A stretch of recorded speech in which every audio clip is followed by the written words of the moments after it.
20 janvier, on apprenait la mort de Faustine Nogueirotto, âgée de seulement 31 ans.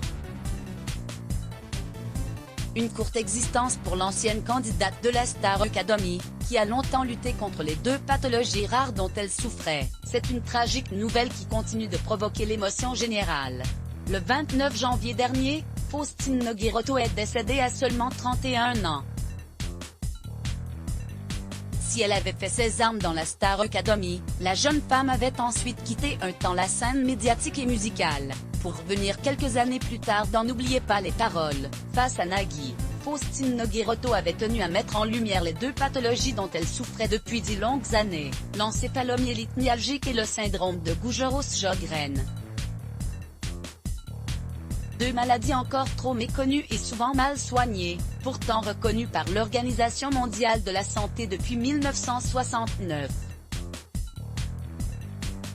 Sur les réseaux sociaux comme sur le plateau de France 2, Faustine Nogueirotto n'a jamais cessé d'attirer l'attention sur le mal dont elle souffrait chaque jour, et sur toutes les difficultés rencontrées pour faire des gestes simples du quotidien. C'est donc le 29 janvier dernier, après 10 ans de calvaire et de fatigue morale et physique que la jeune femme a eu recours au suicide assisté en Belgique.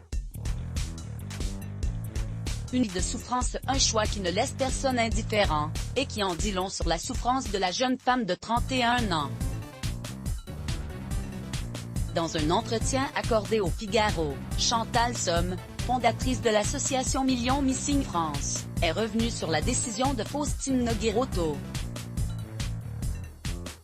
On apprend ainsi que l'ex-candidate de la Star Academy avait entrepris ses démarches plusieurs années avant sa mort. Son dossier de demande de suicide assisté était monté depuis 2 ans et c'est l'aggravation de son état de ces derniers mois qui a permis son acceptation dans ce programme d'aide, explique Chantal Somme, marquée par le souvenir de Faustine Nogueirotto.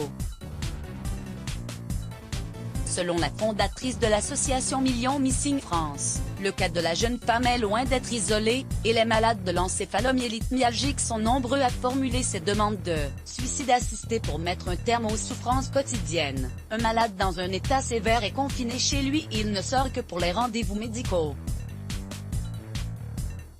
Chaque sortie va le mettre en crash total pendant plusieurs jours. Il va être alité dans le noir et le silence complet car la moindre stimulation est comme une explosion dans le cerveau.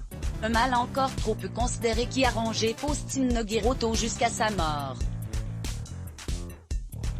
Mot-clé Let's Block ADS. Why?